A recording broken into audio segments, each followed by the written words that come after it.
So who is your designated beneficiary? And so it's a good question for people that are married, generally the spouse, and then the contingent beneficiaries are the adult children when we're talking about retired people here. Um, but it's a good question to ponder. Who is your beneficiary? And I want you thinking about that. Stephen Covey, in his 7 Habits for Highly Effective People, he he points out one of those 7 habits is successful people begin with the end in mind. And I always think about that when I'm selling life insurance to people. Is instead of sitting there going over the policy and the amount and the premiums and the cash value and all that kind of stuff, let's go to the end and say, who's the beneficiary of this policy? How much money are they going to need? Or how much money are you going to want them to have, tax-free money, um, right after you pass away? And we're going to start there, come up with an amount, and then we're going to work backwards to the insurance policy. Just something to think about. So what I want to talk about today is the advantages of having a designated beneficiary, of money passing directly to the beneficiary right after your death. So I want to bring Tom on, and we want to talk a little bit about this subject, and we're going to talk about avoiding probate. So when you see that up there, avoiding probate, what does that bring out for you, Tom? Yeah, I mean, I think one of the things that we do when we're working with clients is we have a desire to have as many of their assets and wealth pass outside of probate.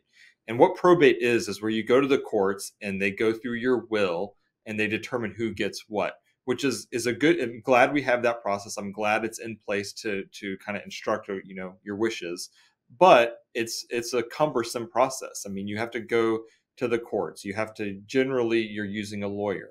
The lawyer hopefully is good to deal with, but it's just time consuming. It takes a while. There's a lot of paperwork involved, a lot of complication and keeping track of stuff. Whereas with beneficiary designations, we get to pass things outside of probate. Yeah, I mean, it's wonderful. The payment goes directly and quickly to the beneficiary. And this is the first money people see uh, after their parent passes away, is that everything's locked up. They can't get anything, but the IRA goes by beneficiary. And if there's IRA money or 401k money, if there's life insurance money, if there's annuities, annuities have a beneficiary. All of that's going to happen very quickly. If the thing has been in place for a period of time, like 2 years, the policy itself, there isn't much, if any, investigation that has to go on of the legitimacy of the claim. We just need to get a death certificate in and verify that this is the beneficiary. Out comes the money. And that that's a wonderful thing when you can compare it to, it avoids executors, it avoids attorneys, it avoids accountants, it avoids appraisers, the court. And all of this is happening during the 6 months, 12 months, longer than that sometimes, following a person's death. And people, when somebody passes away, the survivors need money for some things. I mean, some of them it's a spouse, or in a case with younger children, I mean, they need money just to live. But even if that isn't the case, where people pass away, somebody's got to take care of all this stuff, deal with all these people, get the will probated, get the house sold, or get it distributed to the kids, all the stuff that's in there. And all of that takes money. You got to still make the payments on the house and the taxes and the pay the last hospital bill, and all of this beneficiary payments of life insurance or annuities or of IRA money. It creates estate liquidity. The funds are available quickly. They go to the person that's still living, and then they can pay some of the immediate bills out of there.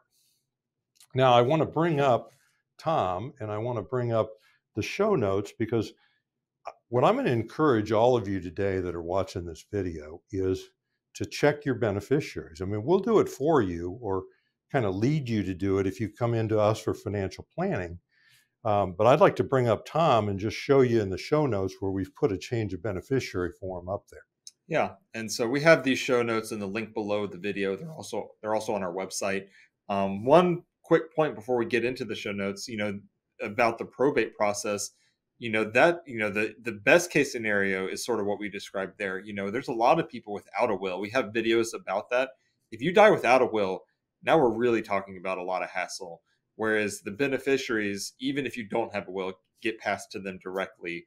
And again, bringing up to Hans's point, that liquidity is important just to have the money come in kind of right when you need it. But in the show notes here, we have a copy of a beneficiary change form. So every company, whether it's an IRA, a 401k, a life insurance annuity, all of them have a form similar to this that goes through and allows you to change the beneficiary or update the beneficiaries.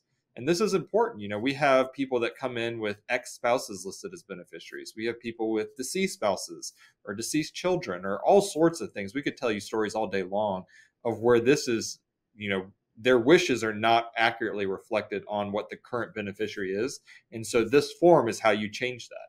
And so you go through, at some level, you're going to put the account number or whatever it is that identify whose account this is, your name. It has just basic information, but you're going to go through and you're going to list who you want to be the primary beneficiary. You can have multiple primary beneficiaries. It could be split kind of any way you want. And then there's a section for contingent beneficiaries. And contingent beneficiaries are those people who would receive the money if the primary beneficiary had already passed away. So we see this oftentimes. We have a couple, you name each other as primary beneficiary, and then your kids are named as contingent beneficiaries. Well, yeah. And so let's talk a little bit about per stirps or per capita. And so most of these forms default to the per stirps, or they require you to elect it or unelected. I mean, this, by and large, most beneficiaries that are in place are per stirps. Although there's times I see them where somebody checked per capita before and maybe not even know what they were doing. But the difference between these two is, if I just gave an example, like in my own family, where my father had the beneficiary of 5 of us kids for life insurance, and then my sister passed away before my father did. Then my father passed away, and the 5 children were named as the beneficiary. If it was marked per stirps, it would be divided 5 ways, and her part would have been divided amongst her children. Okay? Now, if it was marked per capita, it's only the living beneficiaries, so then the money would have been split 4 ways. Her kids would have gotten nothing. So that's the simplest way to describe it. And this applies in wills as well. So you just think about that generally speaking, most people want to pick the per stirps, but when you're checking your beneficiaries on existing stuff, we're going to make sure you elected what it is truly that you want. And we just find this all the time, where we just find, like Tom said, deceased people, people that divorces, people, I mean, just all kinds of things where it's necessary to redo the thing, get some primaries there, primary beneficiaries, get some contingents put in there. And we have situations where people come to us after they've died, if the person died, and they find out that the ex-spouse got the money. I got lots of examples like that. So this is really comes with a lot of responsibility, because the beneficiary is going to trump the will. The beneficiary designation, it's going to be all passed out directly to the beneficiary before the whole will gets probated. So a lot of people think they get out of changing these things because they updated their will. Not so. You need to keep all your beneficiaries current, and you need to check them regularly. So I want to bring Tom back on. Yeah, I'm going to make one other point here too, is that oftentimes you'll have a couple. The account owner will be living, their spouse passes away, and they have the children listed as contingent beneficiaries. That will work fine.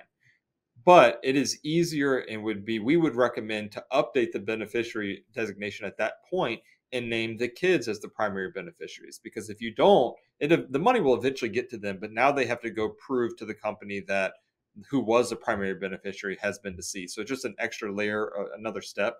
So, if you're in that situation and you have the kids, your spouse has passed away, or whoever the primary beneficiary has passed away, and you have them listed as contingent and you think you're fine, you are okay, but it's going to make their lives easier if you go ahead and just update that form at that point as well and name them as primary beneficiaries.